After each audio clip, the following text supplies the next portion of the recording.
बात करते हैं सानिया सियालकोट के हवाले से। सानिया सियालकोट पर हम माजरत खा और शर्मिंदा हैं। हमारा दीन ऐसे वाक़यात की इजाज़त नहीं देता। मौलाना तारिक जमील ने श्रीलंकन अवाम से हाथ जोड़कर मुआफ़ी मांग ली।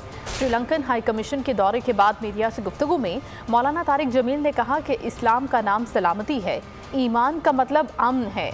नुमाइंदे खुसूसी बैनुल मज़हब ताहिर अशरफी ने कहा कि सानिया सियालकोट बहुत बड़ा जुल्म था, मुल्जिमान अंजाम को पहुंचेंगे। फैक्ट्री में मैनेजर का मुतबादिल भी श्रीलंका से आ गया है। मारने वालों में से कई को कलमा भी नहीं आता था।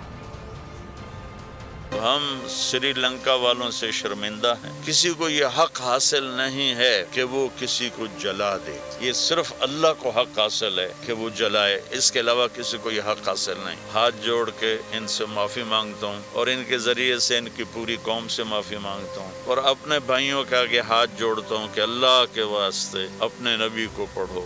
मेंबर पे हर बोलने वाला सही बोल रहा है या नहीं बोल रहा, कहाँ से पता चलेगा? अगर आपके पास कोई रेफरेंस नहीं है तो कुरान सबसे बड़ा रेफरेंस है। मेरी आप सबसे दरख्वास्त है कि भाइयों हम कुरान से जुड़ें। फैक्ट्री है, उसके मालकान ने जो बच्चे हैं उनके दो, उनके जो है तालीम का यूनिवर्सिटी तक जो है ख़र्चा भी उठाने का कहा है और उसके साथ साथ उसकी जगह जो दूसरा बंदा वो भी श्रीलंका से लाया गया है।